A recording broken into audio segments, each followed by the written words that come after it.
राहुरी येथील स्वर्गीय रामदास पाटील धुमाळ कला वाणिज्य महाविद्यालयामध्ये सकाळच्या दरम्यान पोलीस निरीक्षक संजय ठेंगे यांच्यासह पोलीस पथकाने अचानक झाड झडती घेतली।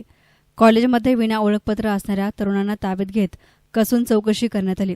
कॉलेजच्या पाठीमागच्या बाजूस काळ्या काचेच्या मारुती चारचाकी गाडीमध्ये एक विद्यार्थी आणि विद्यार्थिनी संशयितरित्या फिरताना आढळून आल्यामुळे पोलिसांनी विद्यार्थिनी व त्यांच्या नातेवाईकांची चांगलीच कानउघडणी केली आहे। तर या कारवाईमुळे टार्गेट आणि कॉलेज परिसरामध्ये गैरकृत्य करणाऱ्यांना चांगला चाप बसला आहे। दिवसेंदिवस शाळा आणि महाविद्यालयामध्ये मुलींबाबत गैरकृत्य घडत असल्याच्या घटना समोर येत आहेत। त्या अनुषंगाने पोलिसांनी खबरदारी घेत तालुक्यातील शाळा आणि कॉलेजमध्ये अचानक भेटी देत तेथे चौकशी करणं सुरू केलं आहे। पोलीस निरीक्षक संजय ठेंगे यांच्यासह पोलीस पथकाने राहुरी महाविद्यालयामध्ये धाव घेतली। या दरम्यान काही टार्गेट तरुण पोलिसांना आढळून आले। त्यांची देखील चौकशी पोलिसांनी केली असून त्यांच्या पालकांना बोलावून योग्य त्या सूचनाही करण्यात आल्या आहेत।